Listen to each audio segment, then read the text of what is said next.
We are here with another Choose a Career segment. I'm here with Clay Swindle, the yogurt king of DeSoto County, and he's also one of my former cast members. Tell us a little bit about starting your own business. So I would say it takes obviously some determination, some drive, some effort, some want to. There's definitely the ugly side of it of you're the last resort, right? If you don't fix it, if you don't handle it, nobody's going to fix it, nobody's going to handle it. But there's also the side that if you put in that time, the work, the effort, it turns into a lot more freedom. It's not all about money for me anyway. It's more about I have the freedom and flexibility to go and do as I choose and hire a really great team, and I'm able to focus on my strengths and grow the business in that realm, and then hire people that drive the bus forward, if you will, on things that I'm either not so interested in or not as skilled at as maybe somebody that I could bring in. So in a nutshell, it's a team, it's people, it's realizing that you have strengths, but that you also if you want to go places and you want to really build something, you need to bring people on that you trust, that all have the same vision and expectation that you do. And to me, that's how you win with people. Absolutely. So tell us a little bit about the story, how you decided, hey, I want to go after TCBY, and what was that whole process like when you decided you wanted to grab a franchise? Yeah, so it started right out of high school. I bought some bubble gum machines and put them in a few hair salons, and would go and fill them up and collect the quarters, and it was a few $100 a month, but it started that drive of hey, there's something here, there's something that I can really develop and grow in, and ended up selling those off, and for not much, certainly not as a business, but just to focus on something larger, and finished up my college time, and dove into a couple of other random stuff, and then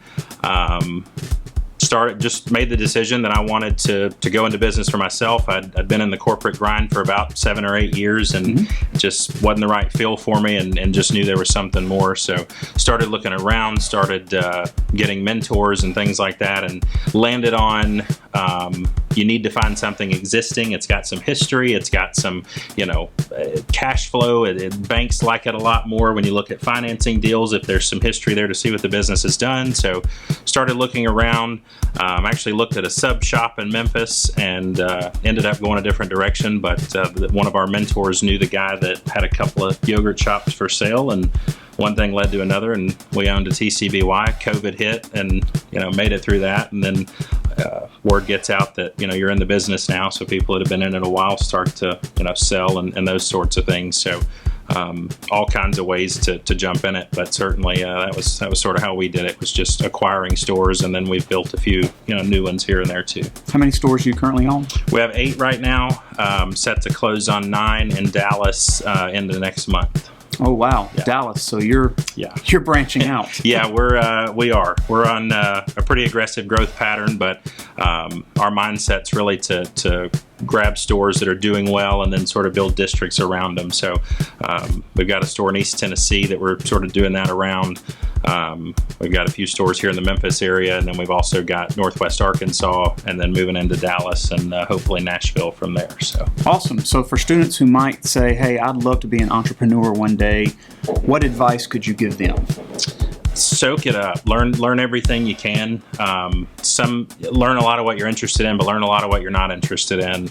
Just to give an example, I'm not real big on finance. I know numbers and I'm good with numbers, but it's not what I like to wake up and do every day. Right. But I still had to learn it, because without money management, no business is going to go far, right? Regardless of what realm it's in. So be able to know your numbers, know your money, but then also be able to recognize what your strengths are, be able to play into that, be able to build a team around you, and just find something you're interested in, or something. Maybe your route is, hey, it's boring, but it's scalable. Hey, maybe I really want a family life, so I'm going to buy something that's been existing, or I'm going to start something that I know is not a ton of work commitment after X number of years, or what have you. So you can look at it from the perspective of, I want to make millions of dollars and I want to be really busy, or I want to make enough to live a decent life and spend as much time with family and friends as I want to. So it's couple of different approaches, but I would just say find something you can wake up every day and, I won't even say passionate about, because to me that's a little cliche, but find something you can wake up every day and be excited about, or sort of re-energize yourself.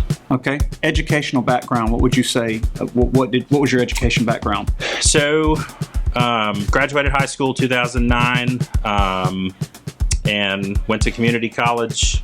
Took me an extra half year there, but finished up there, went to a satellite campus of Ole Miss, finished my bachelor's degree and started working full time.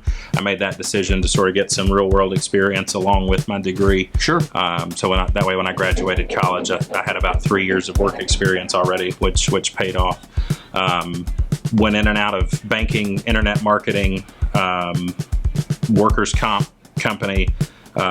Sort of did a little bit of everything to see if anything would stick, and from there started looking into starting my own business and what that looked like, and then got pregnant with our first child, and then went to LSU online for my MBA, and that was actually really interesting and frankly easier than my undergrad was, because it was all classes I was interested in. It was based on my major, that sort of thing. So right. I do have my MBA, but certainly not necessary to be in business for yourself. All right, for those of you who might be interested in starting your own business, you can always contact your Chamber of Commerce. They have people who are there to help you and assist you with many different facets of it. Of starting your own business. You can, of course, email Clay. He would be happy to answer some of your questions in emails. And thank you so much for coming. Yeah, really appreciate your time, and happy to help anybody that wants it or needs it, or just here's what I've done and here's what I wouldn't recommend doing type thing. So not saying I'm perfect, but maybe I could teach somebody a thing or two. Awesome. Thank you so much. Thank you.